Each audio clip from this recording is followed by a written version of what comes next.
Good morning, good afternoon, good evening. My name is Steffen. I'm Director International at the Eco Association, and I welcome you to the ICANN77 Readout Highlights and Takeaways from the Policy Forum. This webinar is a collaboration between ICANN.org and the Eco Association. And your hosts for today are Christopher Mondini, he's Vice President and Stakeholder Engagement and Managing Director of Europe at ICANN, and Thomas Rickert, Director Names and Numbers at the Eco Association.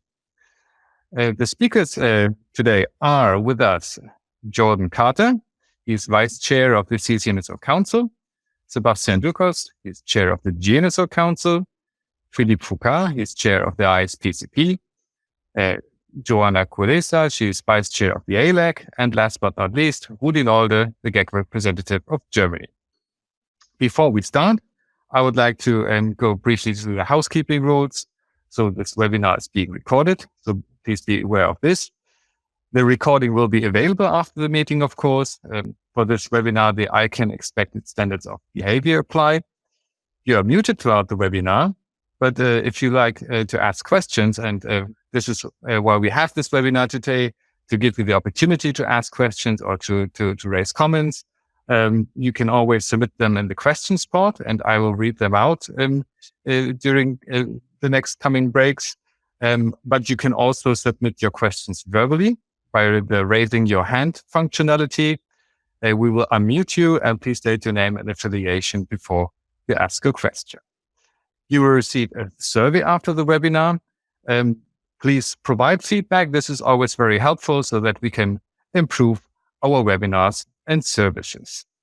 And with this, I would like to hand over to Chris Mondini to introduce us to the ICANN77 Readout. He's the Vice President, Stakeholder Engagement Managing Director of Europe ICANN. So, Christopher, the floor is yours. Hi, I'm Chris Mondini. I sit in Brussels.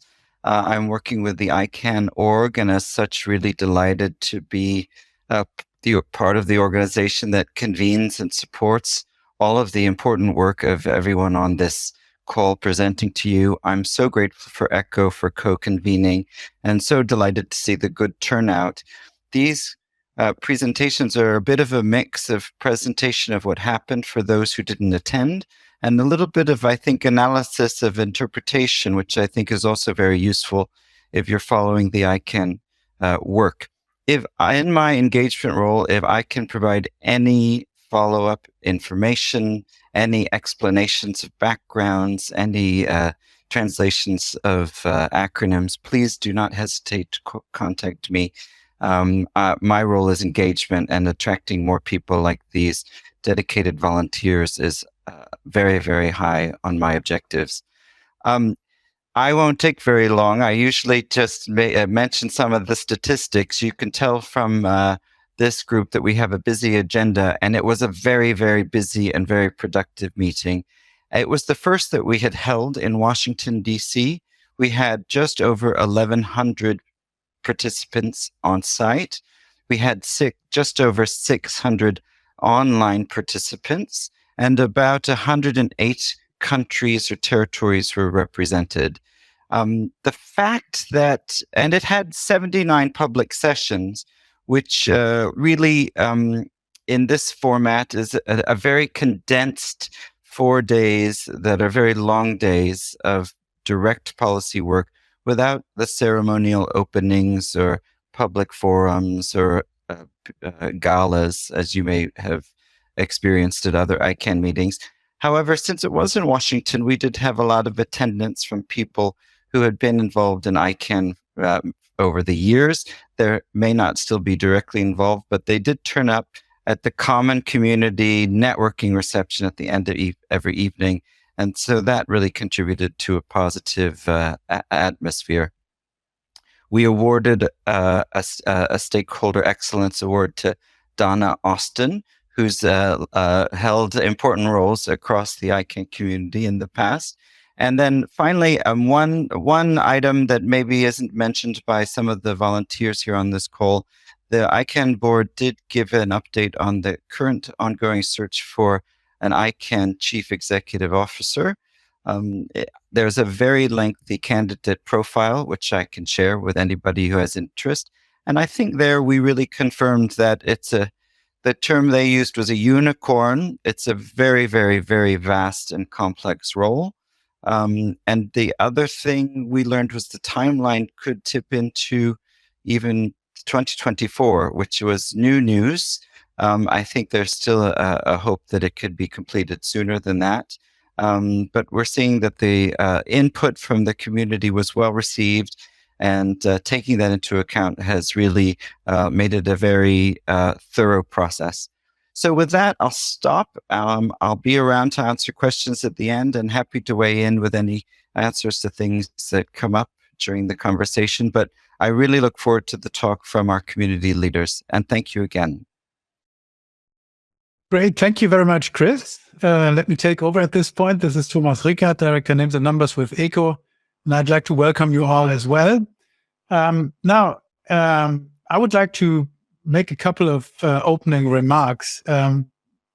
Maybe to start off with some sad news. We have lost 3 very active community members: Bill Graham, Sherry Stubbs, and Pam Little. Many of you will know them and have worked with them. And I think it was great that the council passed a resolution on Pam, and that during the ceremony during which Donna Austin was awarded the Excellence Award, that we also had some time, mourning about the loss of these 3 friends. We had something which I found very touching.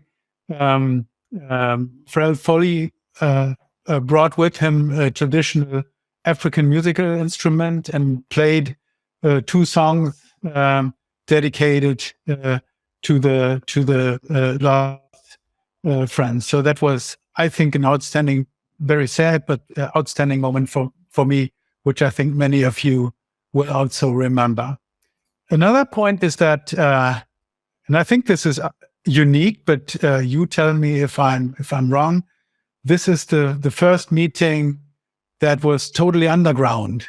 So the entire convention center was on the floors -1 to -4, which I think was strange. So if you were located in the hotel that was on top of the convention center, you could spend the entire week without actually going out and getting some fresh air, because the atrium was also covered. You could stay totally isolated.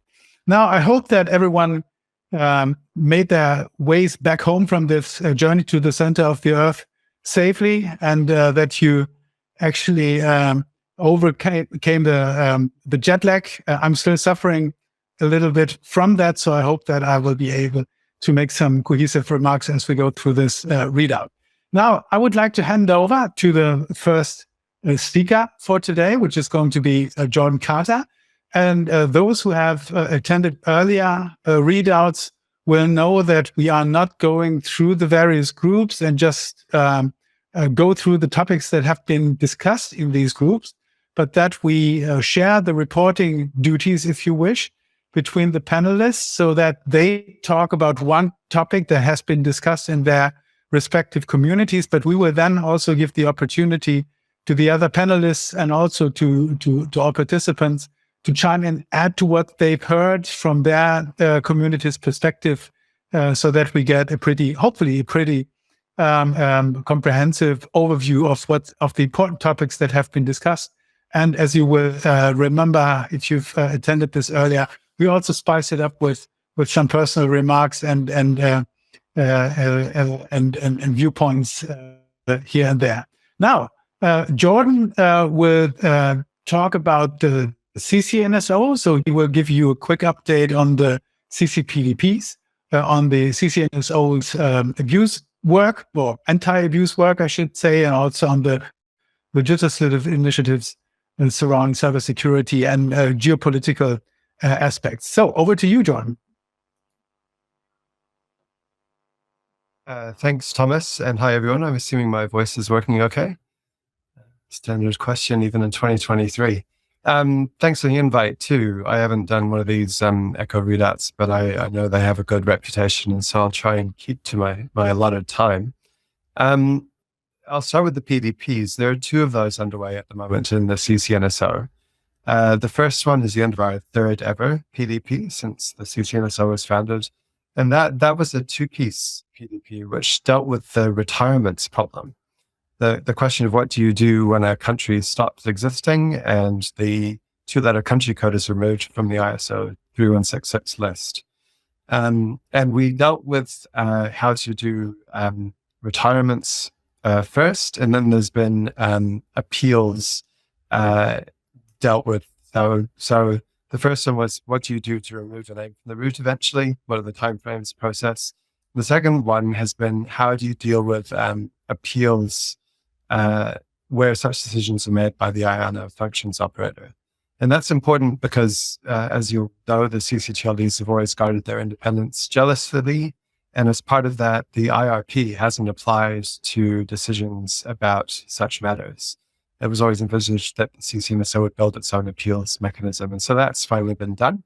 And that's been sent to the board because the member voting process is finished in the ccNSO. So that's PDP 3. PDP 4 is on the question of IDN CCTLDs. And that group has been working through all of the questions around string selection, variant management, confusing similarity, deselection, and review mechanisms. And it's replacing the so-called fast track IDN CCTLD process that was developed, I think, about 15 years ago. That group has largely finished its work and is going through some stress testing. And as I recall, the next step there will be the seek member support once the work is all finalized and tied up later in the year. And so the threads I haven't followed as closely, so I just wanted to, the other people on the call may know more about it. But those are the two PDP pieces of work that we have been working on in the ccNSO.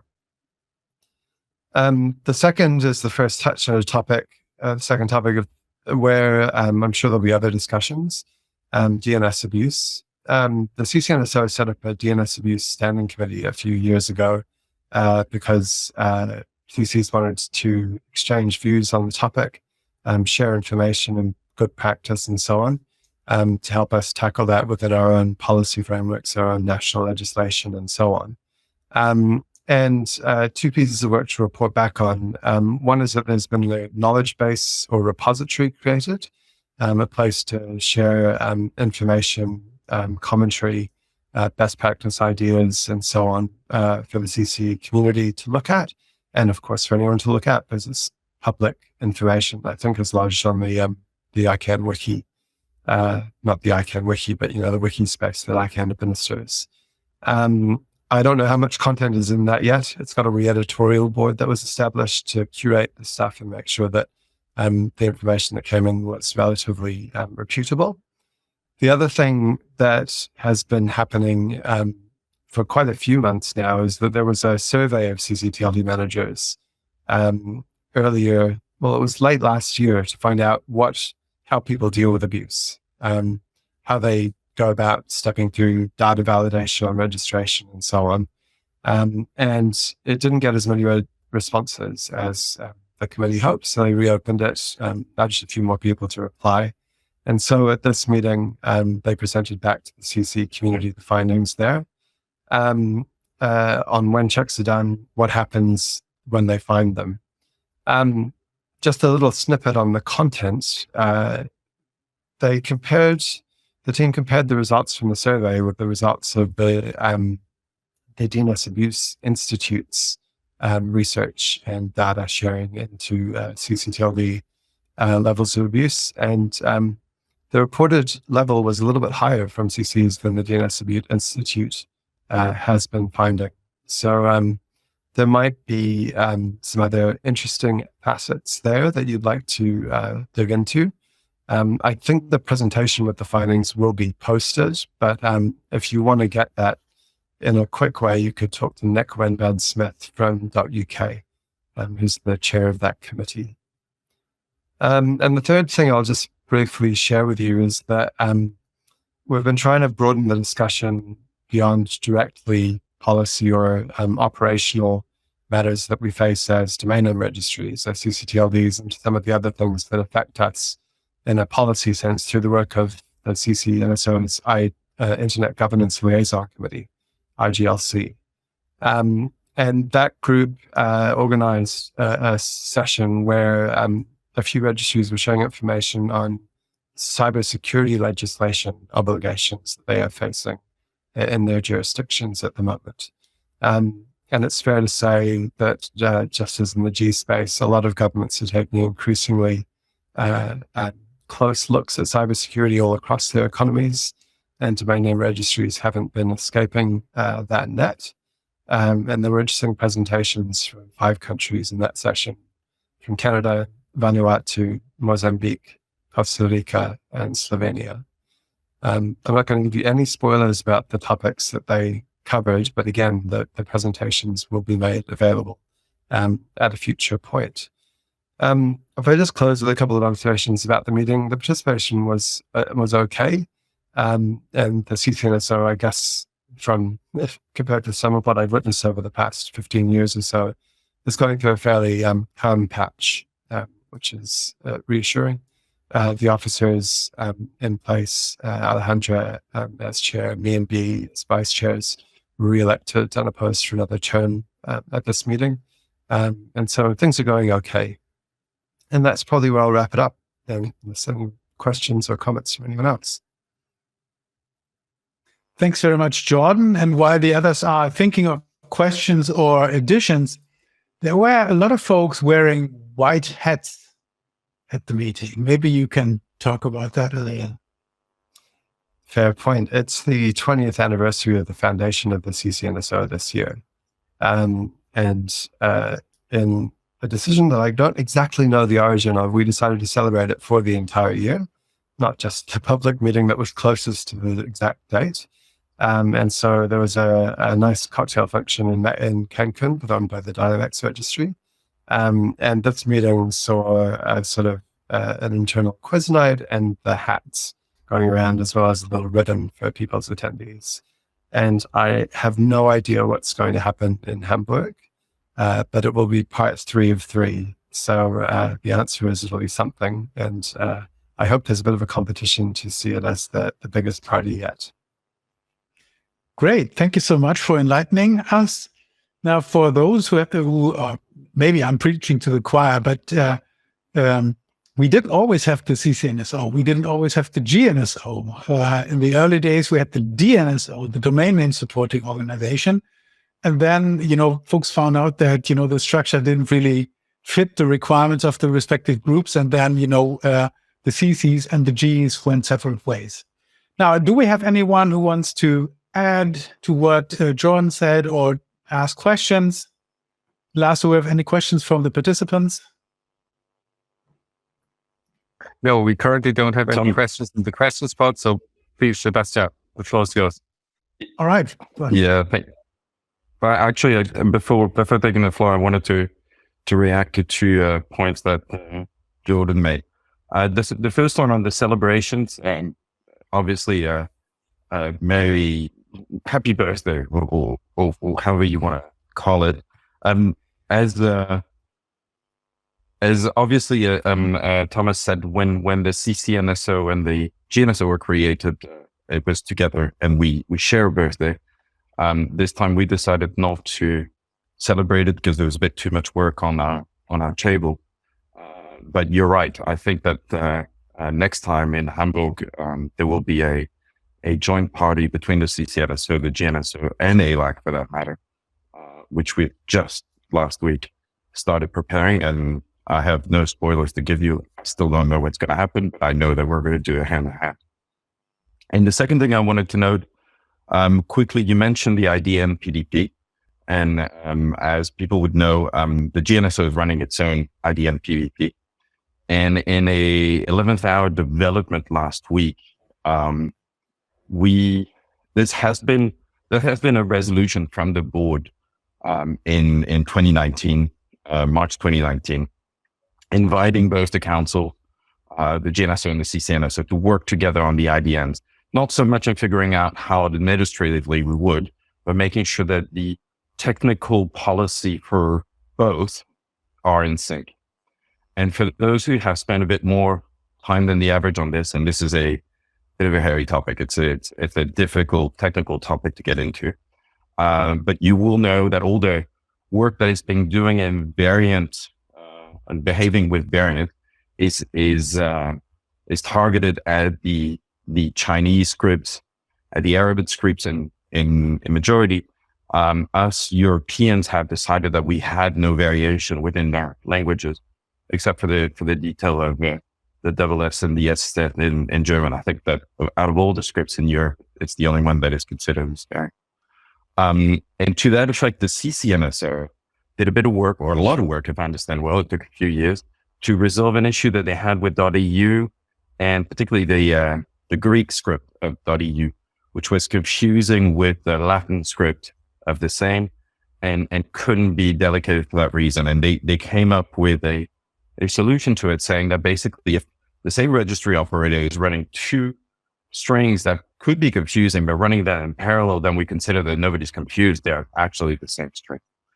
And that same ruling, 11th hour, and I'm taken by surprise my fellow consular Thomas, because he hasn't heard that yet. But there might be a way to apply the same ruling also to the GNSO IDNs. It's something that we're looking into, not to have to start a new PDP on it, but to tag it onto the existing PDP, since the ccNSO did all the work. And again, I'm just talking about technology, so it could apply to copy paste into the GNSO technological work. We will be looking into to offer European language in the next round. I don't want to call it variant because it's a defined term, but an equivalent in TLD, and having the possibility, just like you find in Asia, TLDs running in parallel when they have similar purposes. I'm thinking, I don't know, brands that would have an accent in French and the same in ASCII and that sort, which right now is completely impossible. Thanks. All right. Thank you so much. And I think, Sebastien, you can just continue with your update on the GNSO Council. I understand that you're going to focus particularly on the new GTLE program, or the next round, sub-pro, as we call it in the trade, and also a little bit about the DNS abuse contract amendment that's underway, and EPDP phase 2, and the resulting RDRS. And you're going to decipher that acronym for us, I'm sure. Thank you for keeping me honest and ensuring that I don't forget the last point that you mentioned. So indeed, we spent the week working on sub-pro, subsequent procedure, the next round. The board had given us a long list of homework, not so much to resolve, but to give timelines on, to give estimates of how long it would take us to get that to the final line, in order to return that to ICANN org, and particularly the people working on the implementation work. In Cancun, 90-some recommendations of the sub-pro PDP were voted on. 38 were kept back. And we were asked to work with the board on those 38 recommendations and figure out how to resolve them. Most of them will be resolved by clarifications, by statements that the council can issue on its own, just re-explaining what happened during the discussions and clarifying points. Some of them may need to be reviewed for the recommendation being reviewed. This is a heavy process because it is not a process that the council itself can do on its own. It's a process where they would have to recall the sub-pro membership, at least the those that are still around and still willing to discuss, to make sure that we don't miss any of the points and the intentions there. Section 16 for the ICANN nerds that want to look at that process. That's a process that we, insofar as we can, want to try to avoid, mainly because it takes a lot of time. Also because on those issues. The board has a very precise, a Slytherin issue to be resolved there, and we don't want to completely lose the nature of the recommendation just over that. So we're looking into it with the board, obviously, where the community will need to be consulted. We'll do that. I'm a strong believer that issues need to be aired out early and not left until public comments at the last moment and etc. So we will do that. And we will work on these for the next a few months. I assume, I'm not completely sure, but I assume, or at least according to the timelines that we have now, that we should have all those resolutions resolved by December, by the end of the year. So obviously another amount of bilateral large work, body of work to be done in Hamburg, and we'll put that through the final line. The other point is the point that I mentioned just earlier, the IDNs. So we have an IDN PDP that is there to resolve mainly administratively. The technical bits have been handled during the previous work on the root zone libel, how was it? RZLRG. I can't even remember what the acronym is, but about how the root zone should operate their variant. And now we're sort of working how that will translate administratively for us. Work that is, as I just mentioned, a work that is at this stage mainly targeted at Chinese and Arabic languages. Not solely, there's others that have variation, but again, not something that is top of mind, top of agenda for the Europeans. But because it has been decided by the community in general that IDNs would be part of the next round, and an important part of the next round, this body of work that looks at this stage as the longest piece of work that remains to be done is what we call on the critical parts. So imagine a plane landing is that one last tree that the plane can't go under before it lands on the tarmac. We are working with them. It seems like we could offer better timelines than what we have indicated last week. But we've also given all the warnings to the team and to ICANN to make sure that those that need those dates and need those timelines are fully aware of where we are. And a quick note, and I hope that Chris will relay that. I spent the whole week relaying that very loudly. But on this and all the other projects that have to do with SEPRA, I have to say that we've had not only a fantastic support from the policy team, but from ICANN in general. I can't count the number of ICANN leaders on the board, in org, who reached out to me, who took me apart this week saying, "Seb, if you need anything, if there's anything that we can do to speed up any process, please tell us."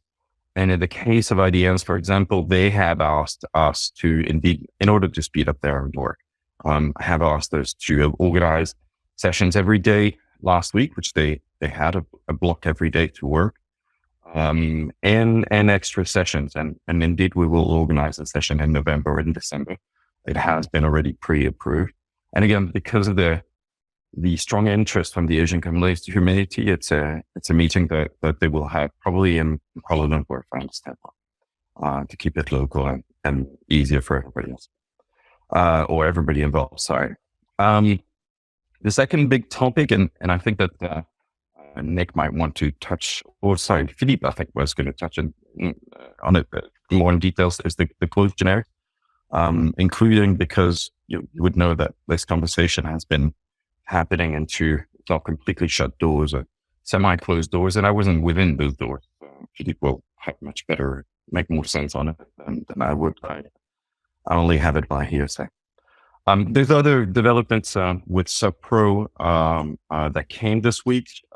It's a target that's still a moving target, but we are we have very clearly indicated to the board, to ICANN.org, and received very positive response on this, that we wanted, or rather it's not for us council, it's for the board to do that, but we wanted the board to announce a firm date for the next round this year before Hamburg. So this year, we should be able to tell the rest of the world when the next round will happen. For all those of you who still suffer a bit of PTSD from 10 years ago running the previous, you will remember that it was a very intense number of months leading to it. There's a lot of market preparation to be done. There's a lot of potential clients, potential applicants to be reached out and explain what this program is about and why, all the moving parts and etc. We want to have that date in order to start running, not just for ICANN to get prepared, but for the rest of the market to get prepared. And that's been generally understood. I don't want to give too much spoilers around it, but I want to say also that even though there were some dates that were floated, I understand a bit of a slip. They weren't meant to be floated. And because you've all heard it, I could say that May 26 was floated. There's been also much of the discussions to say that this probably wouldn't fall in the best part of the year for a lot of us. Again, PTSD 10 years ago.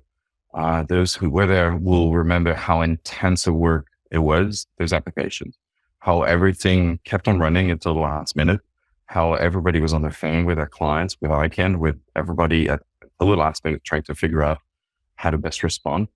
And that would happen so much better if everybody's at that desk. So we're trying to find that time of the year that works for most of the world to be working outside of important holidays and et cetera, to make sure that we can make it work. And as it looks on the calendar now, it would be slightly early, not years earlier, but slightly earlier than we are. But we're all waiting for those confirmations and should hear more about it from the 1st of August when staff comes back to the board with full timeline. Now on DNS abuse, as those who've been following a bit the council work would know, we've been running a DNS abuse small team for the past year, 13 months, which was actually up. I would participate in that, and it was a great information sharing environment between all the different parties within the GNSO and also ALAC that was there present through their liaison at council. A lot of topics discussed, a lot of information shared again, a lot of apprehension and probably myths dispelled, which is this type of environment that I really like. I like to see that people sharing and understanding each other much better. The small team came up with a preliminary report. I think it was in October last year, just after ICANN in Kuala Lumpur, inviting and particularly the contracted parties to review the contract and help by better defining their obligations in terms of DNS abuse, help compliance enforce. Now, this is work that had actually happened a bit before the contracted party and had already been discussing on that, and resulted very recently in contract amendments. Probably the fastest contract amendments we've ever had between the contract party and ICANN. A fantastic body of work. When you look at it and look at the red line, it looks like a handful of lines change, but it's significant. And again, significant in the sense that both parties, ICANN and the contracted party, really wanted this to go in the right direction together and push it through. Now, I'm definitely a contract party, but I'm not a lawyer, so I'm not going to go into the details of these amendments. But again, the aim here was to enshrine what had over the years become best practices for the vast majority of registrars and registries, but enshrine into a contract and allow compliance to stand on firm ground when auditing us, when reviewing our work, to ensure that we were doing the right thing. so far, all the comments that I've heard from the community, I haven't read public comments that has closed yesterday, so not over the very last details. No, sorry, not yesterday. Those run until the 15th of July. Sorry, still time to put contract to put a comment. But so far so good. Very very good feedback from the community.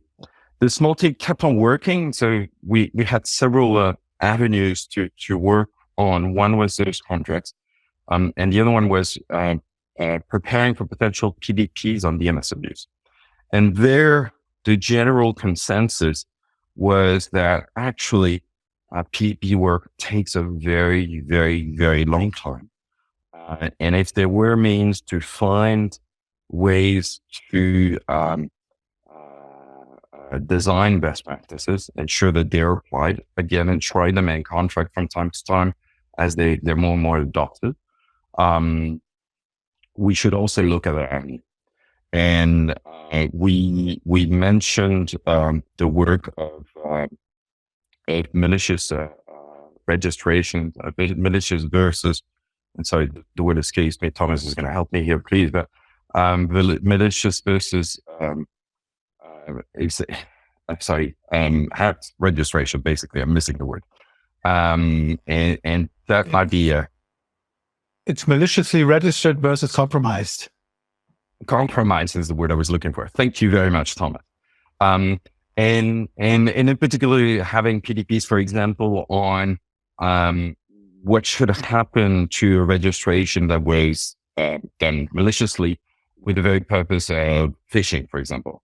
What are those steps that we could be taking for remedying that? That could be a very short, thin, micro PDP. They're using the word micro PDP in terms of PDP is still 2 years of work, but that could resolve these problems. Again, when you weigh the pros and cons, 2 years of policy work versus possibly much shorter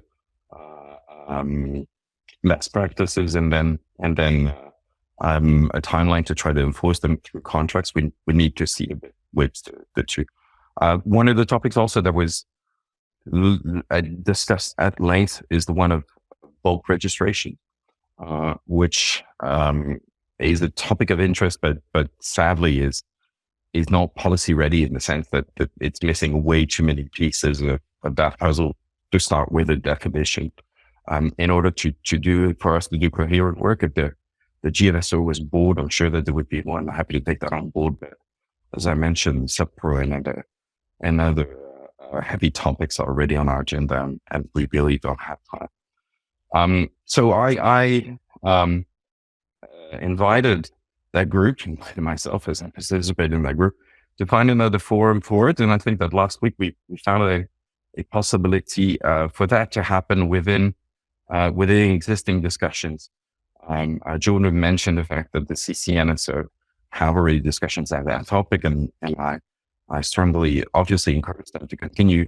But I think that we should have, between what is happening in the CPH and other parts of the community, have at least a monthly discussion together where we can share and also hear from the others, hear what the concerns are, evaluate those if they need to be tackled, or again explain how we're already taking care of it.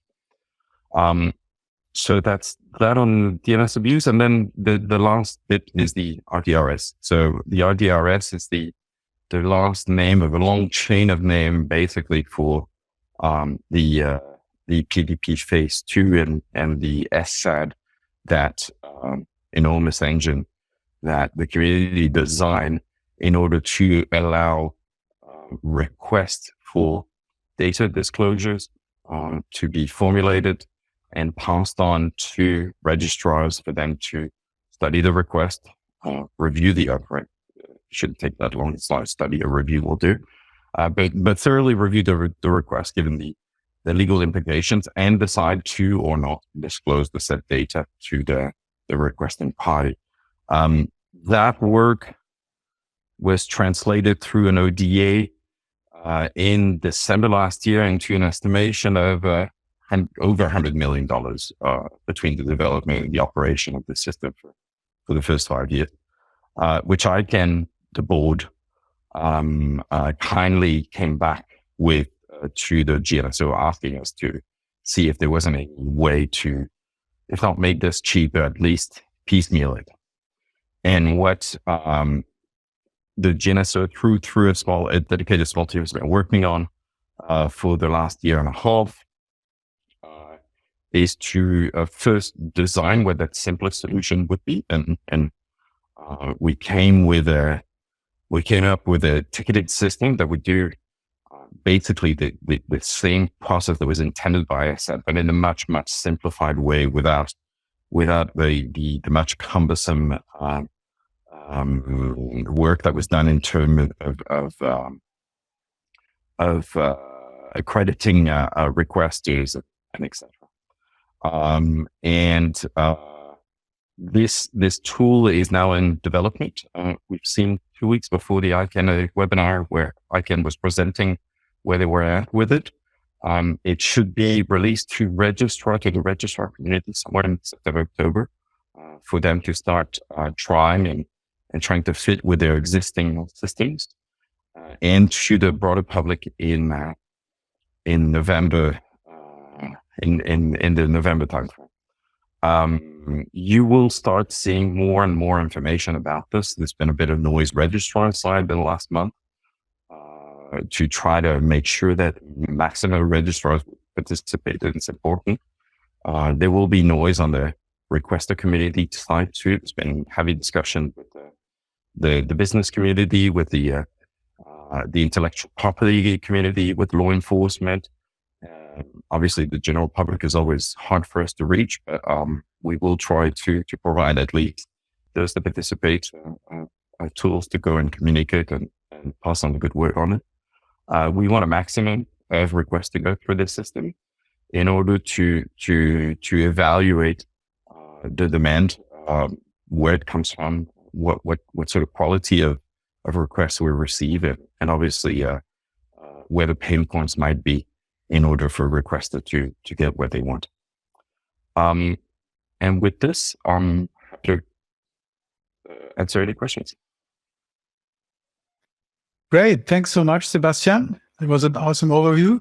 Rudy's hand is up. Rudy, over to you. Thank you. And thanks, Sebastien, for this helpful overview. I don't have that much of a question more. I just wanted to take the opportunity to maybe provide some GAC perspectives on the topics you raised on sub-row and contract amendments. So as you know, the main job of the GAC is to provide advice to the board from a government perspective. And we did so during ICANN77. We provided GAC advice to a number of topics concerning sub-row, the new round of GTLDs. And so on the predictability framework, the GAC advised the board to take steps to ensure equitable participation in the proposed standing predictability implementation review team, the SPIRT, by all interested ICANN communities on an equal footing. And of course, our particular focus is on the role that the GAC will play in the process. For example, in the proposed direct dialogue between the SPIRT, ICANN org, and the ICANN board on GAC consensus advice, in which the GAC expects to be included as well. Then the second GAC advice was on registry voluntary commitments or public interest commitments. There the GAC advised the board to ensure that any future commitments are enforceable through clear contractual obligations, and that consequences for the failure to meet those obligations should be specified in the relevant agreements with the contracted parties. And the GAC has actually for a long time been concerned about both the, in our view, more weak implementation of PICs applicable to GTLDs in highly regulated sectors, and the lack of clarity and effectiveness of the mechanism to resolve disputes. And then the third GAC advice was on applicant support. There, the GAC advised the board to specify ICANN's plans related to steps to expand financial support and engage with actors in underrepresented or underserved regions by ICANN 78 in Hamburg in order to inform the GAC GAC deliberations on these matters. And also, we advised the GAC to take steps, the ICANN board to take steps to substantially reduce or eliminate the application fees and ongoing ICANN registry fees to expand financial support for applicants from underrepresented or underserved regions.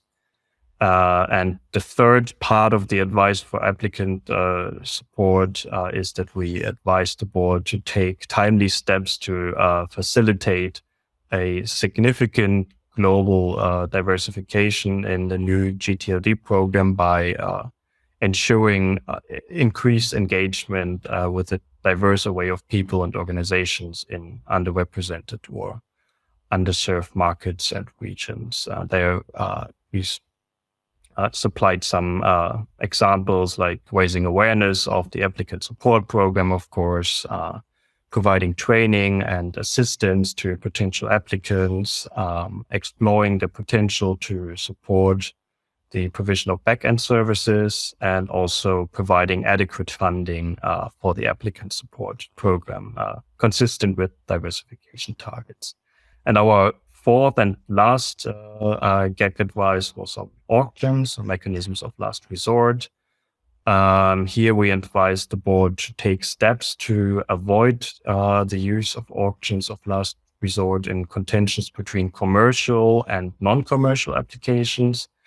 Alternative means for the resolution of such contentions, such as drawing lots, may be explored.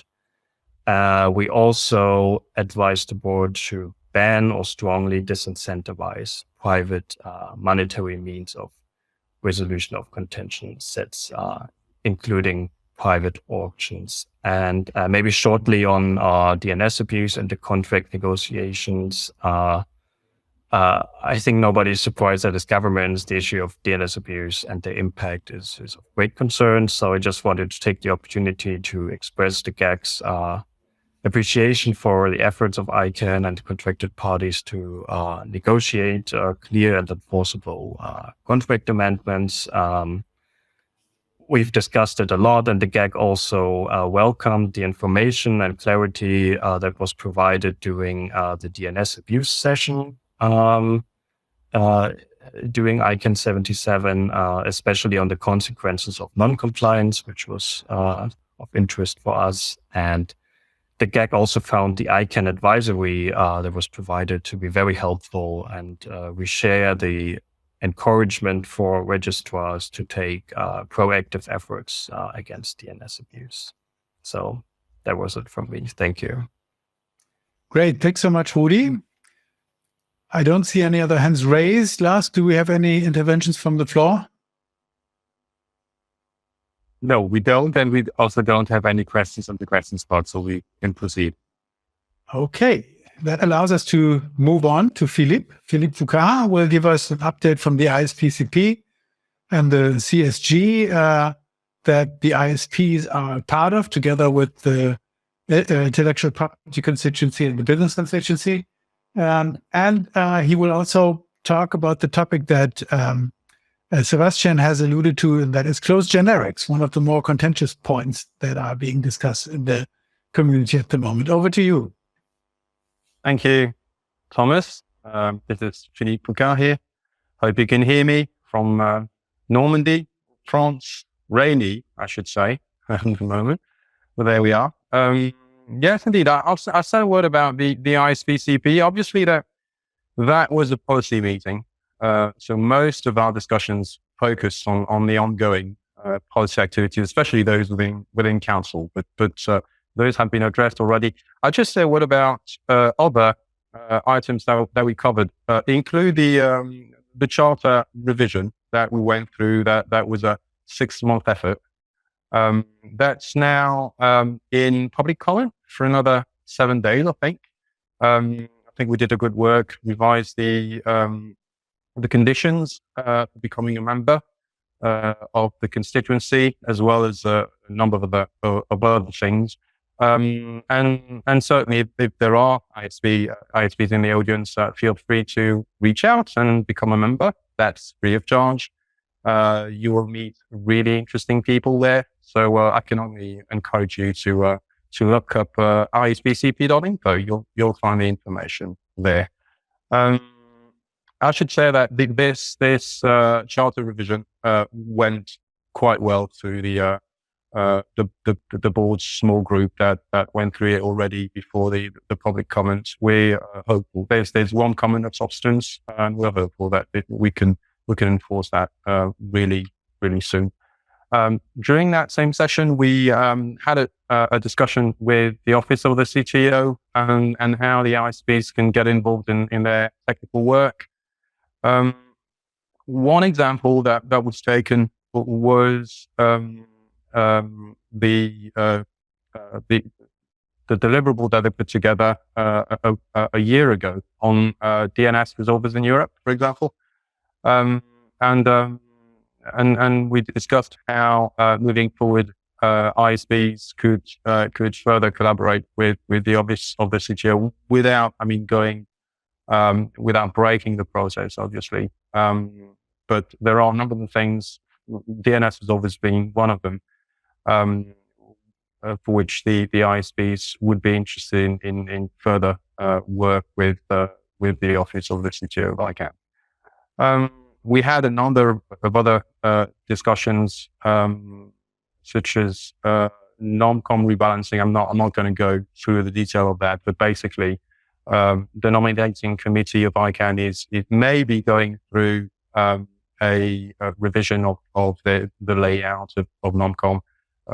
The chair of the board reached out to the various constituencies asking for their opinions on the matter, and we're working on this.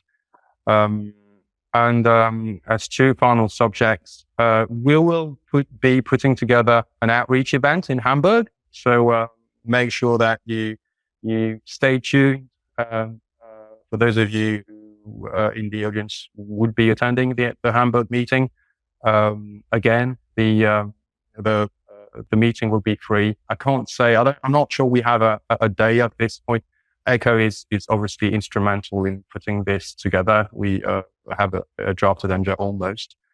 So we're all looking forward to that event. And finally, and something that is not specific to the ISPCP, but we keep working on the appointment of the director that's appointed by our part of the GNSO, which is the NCPH, and who will be officially appointed for the AGM.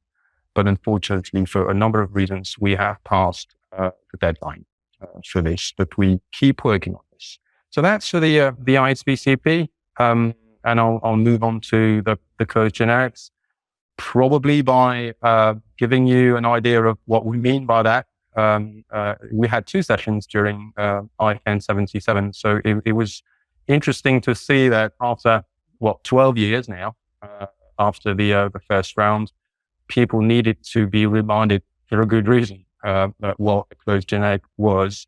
So basically, a closed generic TLD is twice generic in a way. It's a GTLD, but it's generic in the sense that it's a generic term in the language. For example, donation. For example, flower shop. Those are two examples that the group used. And it's closed because it's the registry has exclusive access to the second level domain names. In other words, the registry or its affiliates, entities that would be associated with it, would have the sole access to the second level domain names. So that's closed. And in 2012, those applications that would qualify as closed generics were requalified as open. The board decided not to go forward. Well, I should be cautious because there was no agreement. There was no formal decision by the board, but basically it ended up in those applications being requalified as open, most of them as community applications. As a result, last year, the board reached out to the GNSO and the GAG, which was further extended to ALAC, to consider how a framework could be developed to address this particular issue, which has been pending for 10 years now. So to cut a long story short, a small group was put together, appointed by the various communities. As far as the GNSO is concerned, people there were participating in their individual capacity, not channeling inputs, if you see what I mean. The GAG and ALAC work somewhat differently, but the rationale was that we shouldn't waste too much time in channeling those contributions, but really having people who have the leeway to debate. So the group worked for about 6 months since December and came up with this framework that was discussed at ICANN 77. So we will now have, I think it's 6 weeks of comment, not public comment with capital P and C, but a way for constituencies or individuals to provide their feedback to the framework. Maybe a word on the content itself. So the group worked essentially on the 3 aspects of an application: the application itself, the evaluation of the elements, as well as the delegation and the enforcement of the commitments. I think, well, speaking only for myself, I think it achieved a reasonable balance of the various views, and hopefully is a good starting point for the policy work that will be defined by and approved by Council. A couple of words on the substance. There's a number of people have been adamant in the group that we should be consistent with SubPro. And I think we have that consistency. I'm sorry, with SubPro, with some specific elements that are due to the fact that those generic TLDs are a specific applications that need bespoke procedures, such as an extended common period, for example. The group developed the notion of public interest based on Beijing communique by the GAC, i.e. the TLD should have, or its use, I should say, should have some sort of social benefit to either the broader public or a subset of it. There should be a rationale for the fact that the TLD is closed. It's not meant to sort of provide an advantage competition-wise for the registry, and the group also developed elements that the policy work may use, such as a scoring system, moving forward to make such applications possible. As illustrated during the public sessions at ICANN77, there are outstanding items, not that those were not identified during this effort, but they really were taken as assumptions. One of them is really the practicalities of the assessment and how, for example, the panels will be convened. What sort of people do we want there, depending on the language? When you think about the variety of generic terms that could be applied for domain bubbles, somewhat, as well as the enforcement. The group took for granted that whatever commitments applicants would have in their applications, there would be a way for ICANN moving forward to enforce them. And for closed generics, given the that it's associated with the way the TLD would be used, it is somewhat challenging, but the group wasn't mandated to address that. So I'll finish by the next steps.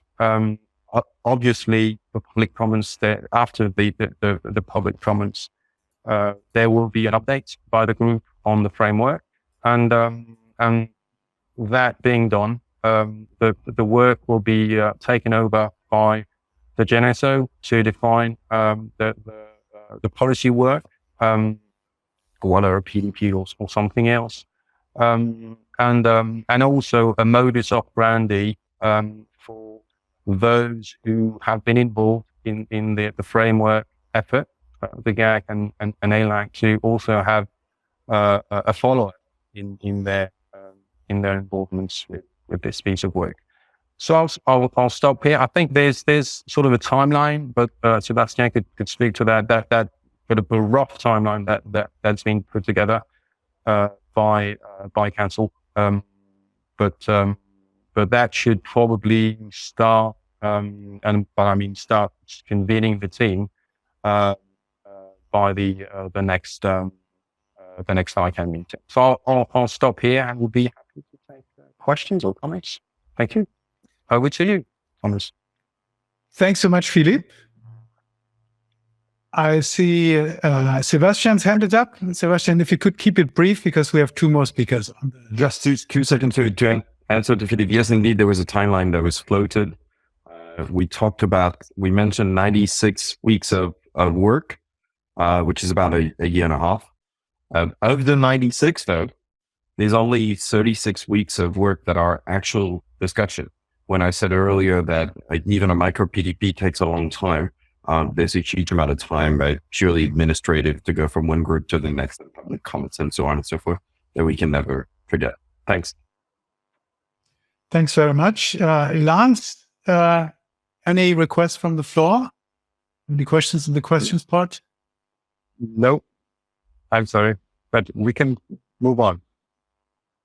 All right. And I think that, having heard about 96 weeks is the fastest that the GNSO can do in order to come up with policy, maybe we need to discuss lightweight or even more lightweight mechanisms enabling us to, get through uncontroversial stuff in maybe 3 or 4 months' time.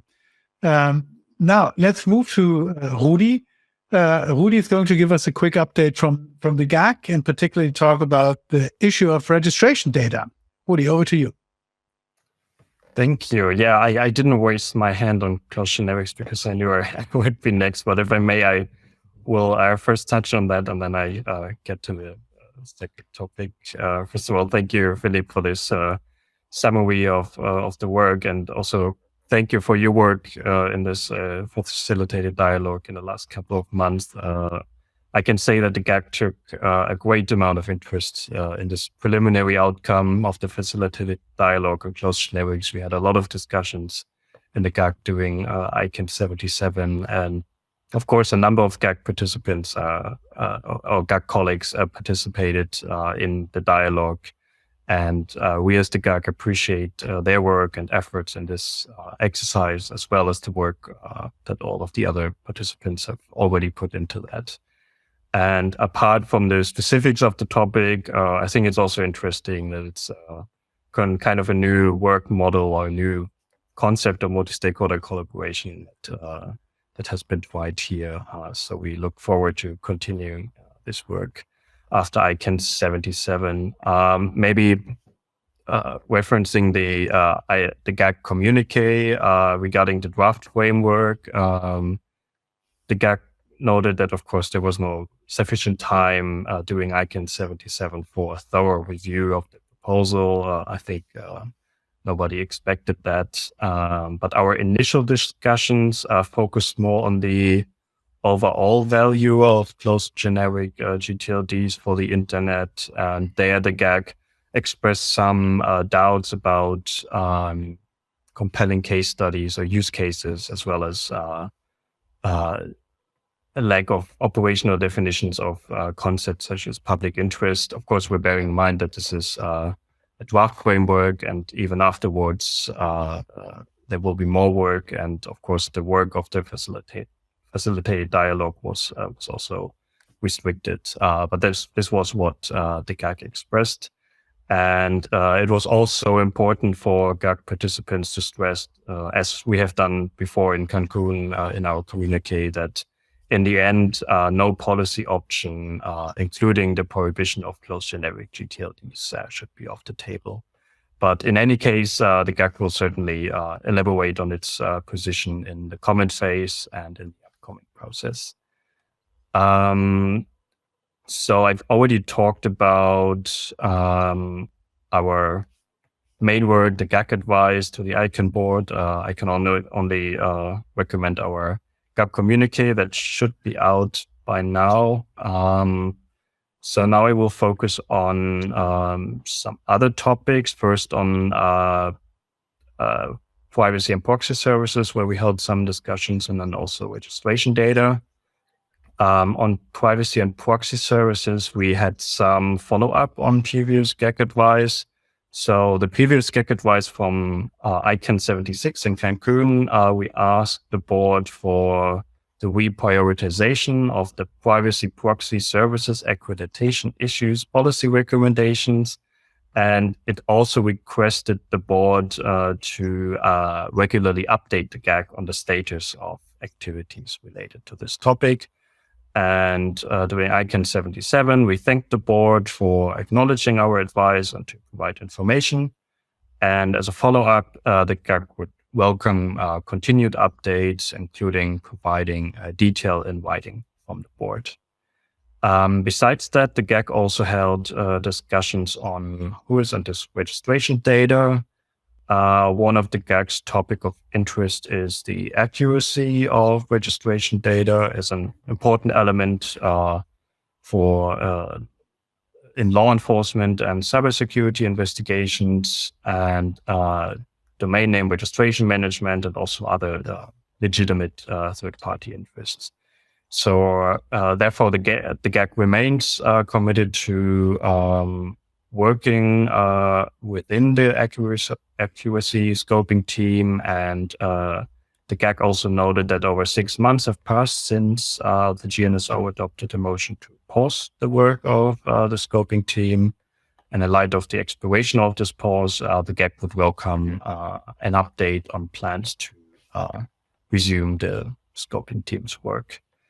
The GAC does also support the efforts of ICANN and the contracted parties to finalize its data protection agreement, and we stress the importance of finalizing these agreements because they will support the scoping team's effort to move forward with its work. And we also believe that this will be an important step to receive feedback from the European data protection authorities on ICANN's legal basis to process registration data.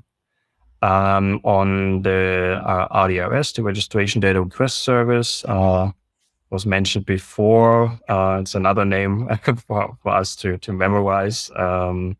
The GAC, of course, welcomes the upcoming launch at the end of this year. And the GAC also noted the importance of generating enough usage data that will inform ICANN about next steps towards a more comprehensive access and disclosure system. And in order for this test period to work, the GAC stressed that voluntary participation has to be maximized also by outreach measures and also possible incentives. Regarding registration data consensus policy, the GAC took note of ICANN's summary of public comments on phase 1 implementation and supports the suggestions by the implementation project team to reduce the timeline for urgent requests to 24 hours, which is also in line with previous GAC comment.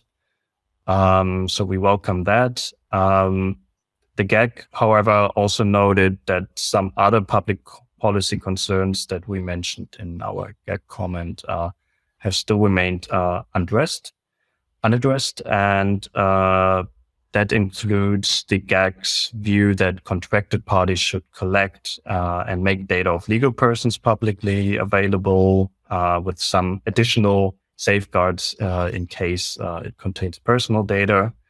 And additionally, the GAC highlighted the need to require the collection and publication of reseller data, because the GAC believes that reseller data is especially critical to identifying the parties responsible for selling domain names directly to registrants, and to highlight an important point of contact to provide meaningful registration data or to investigate and mitigate abuse.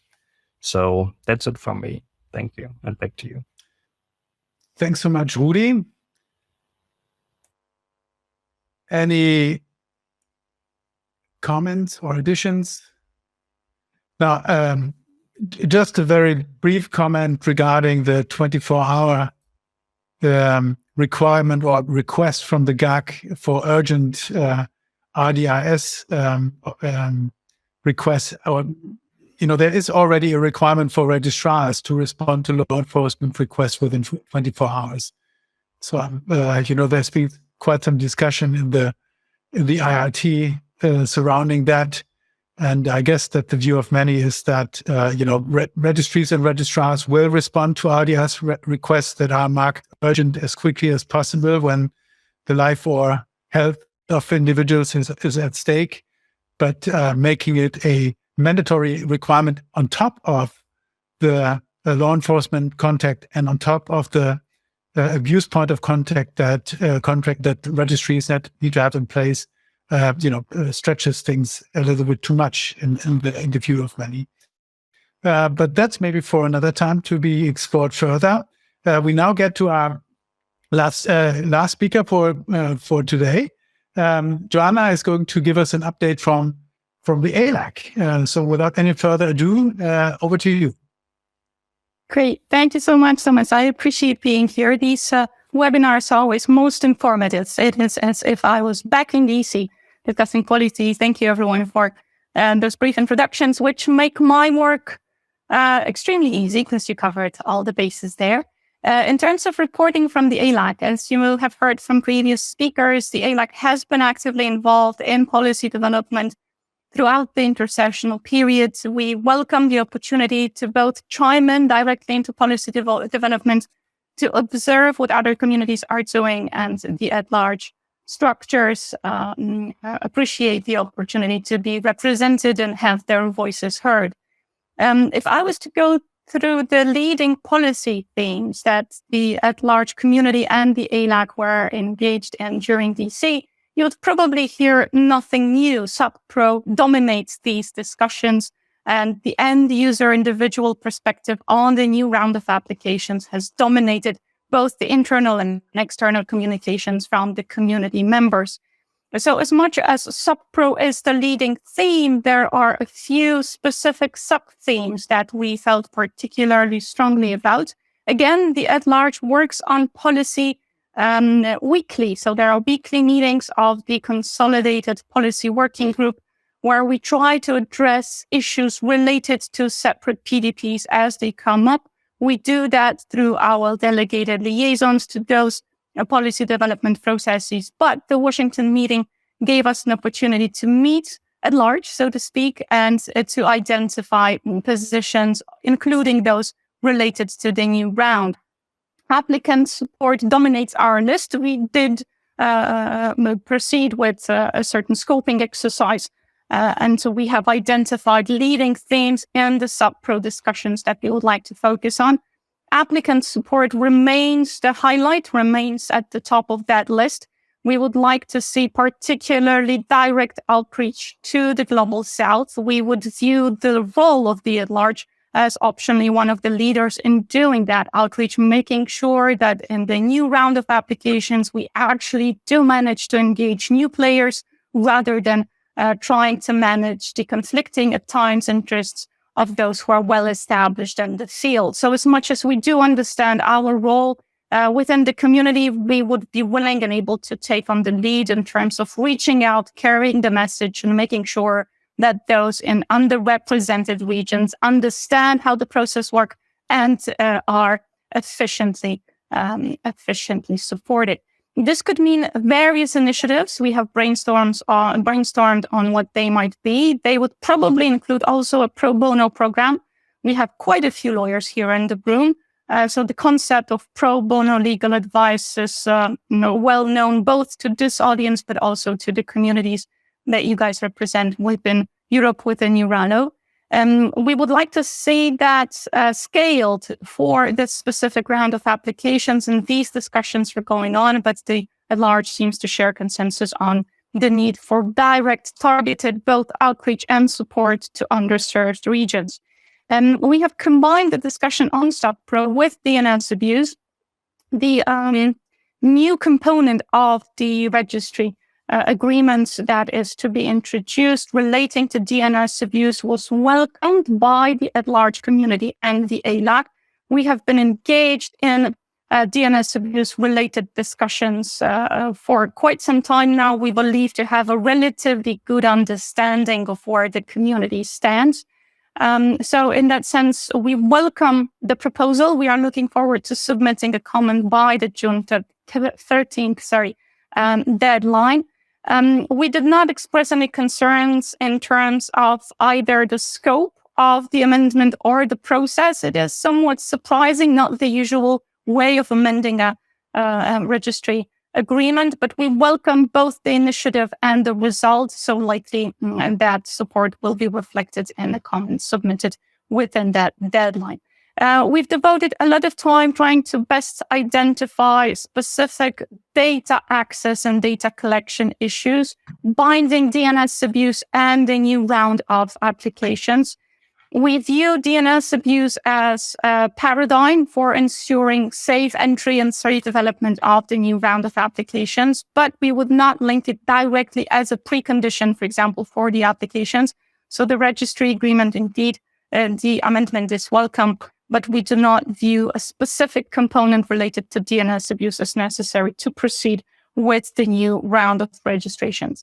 Speaking on applicant support, we've held 2 dedicated sessions. One of them, as already mentioned, was focused on the individual perspective on SubPro, what it is that an individual end user should know, what it is that the ALS should bring into the region to try and better understand what the end user's interests within the community might be.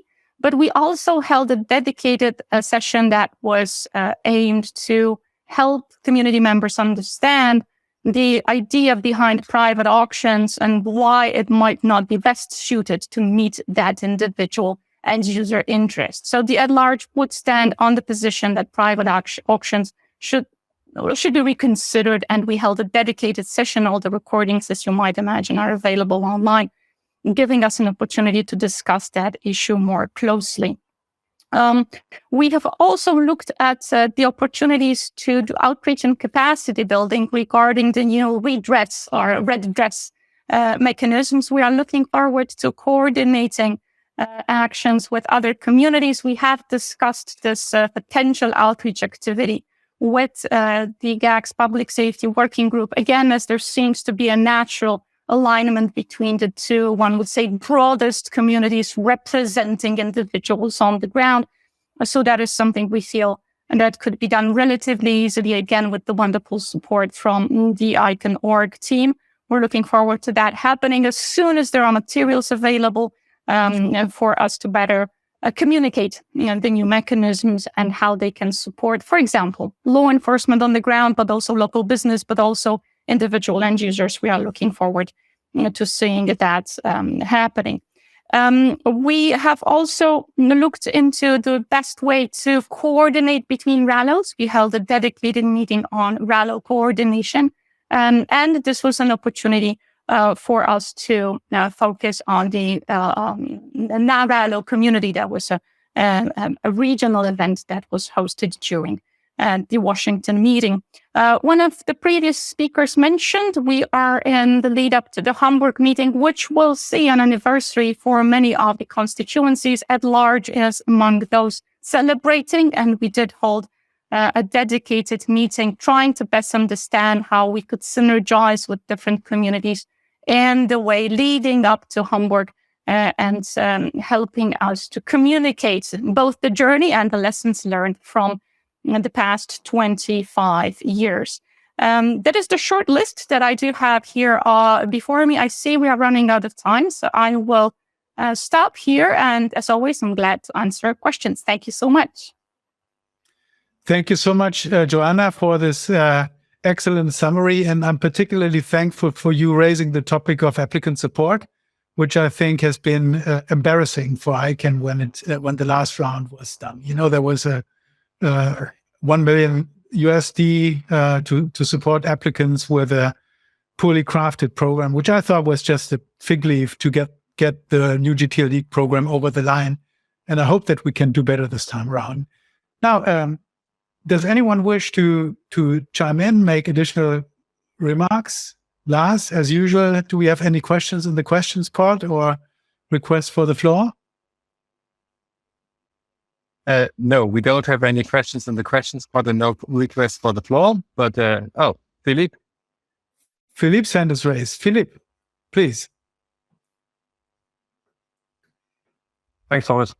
Just very, very quickly, since Joanna mentioned the ALAC's involvement in policy work in general, I just want, as an anecdote, want to testify of the good spirit in which the contributions to the closed generic effort of both ALAC and the GAC were made. Certainly, people don't agree on all aspects for sure, but again, those contributions were made in good spirit, and the result would have been the same without them.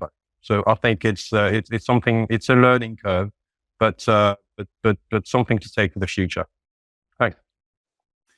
Thanks very much, Philippe. And before I take 2 minutes for closing remarks, I would like to give the opportunity to Chris. Chris, is there anything that you would like to say? I would just like to say that I am very impressed. I'm grateful to work with such dedicated community leaders as you. And I really, as others have mentioned, I not only learn a lot factually of things that I may have missed at the meeting, but they're presented in a way that allows me to really synthesize some of what they mean, what comes next, and the interaction. So again, I'm always grateful for these sessions and very grateful for ECHO as a co-convener. I am looking forward to the run-up to October to Hamburg and waiting for all of your suggestions, both for celebrations and for how to make it an effective meeting for all of us. And I still don't know how to pronounce the traditional greeting in Hamburg, which is appearing on your slide. So before we go, for those of us who don't know it, you could give us a lesson. Thank you. Thank you very much, Chris, and I'm more than happy to help with that. But before I do, let me just quickly say that as we've heard, the public comment period for the contract amendments is still open. And Joanna was the last person on the panel supporting these contract amendments. And I hope that you will take a few minutes to also submit the public comment in favor of these contract amendments. They might look small, but they will for sure have a huge impact. Typically, registries and registrars that we see at meetings such as this or at ICANN meetings are either the good players or well-meaning players, but this contract amendment will help make a toothless tiger get teeth and make ICANN compliance or provide ICANN compliance with the tools to make rogue players take action when it comes to tackling DNS abuse and actually taking action. So I hope that you can endorse that. Now, ECHO is doing a couple of things, ramping up or preparing us for ICANN78. And the term is actually Moin, which is the Nordic version of good morning or morning, but Moin can be used throughout the day and during the night. So if you come to Hamburg and you say Moin to greet someone, that always works. And actually, we're doing a couple of more meetings, workshops, webinars. So if you're interested in that, please take a look at Moin on ECHO's website. Also, we're hosting a 0-day event on the Friday before the ICANN meeting starts that's exclusively dedicated to the challenging topic of NIS2. We have confirmation for participation from the European Commission and also from from Finn Petersen, who is chairing the GAC coordination group, where the representatives of the member states are present. So I hope that you can come join us for the series of MOIN events. There are also some sponsorship opportunities if you like that sort of thing. And I hope that we will all reconvene in Hamburg. And with that, I'd like to thank our ICANN community superstar panel that we had today. Chris Mondini, Rudy Nolde, Philippe Fouquart, Jordan Carter, Sebastien Ducos, and Joanna. Thank you so much. And this meeting is now adjourned. Thanks, Lars, for the great technical support and making everything run so smoothly. Bye-bye for now. Thank you, everybody, and see you in Hamburg. Thanks all. See you.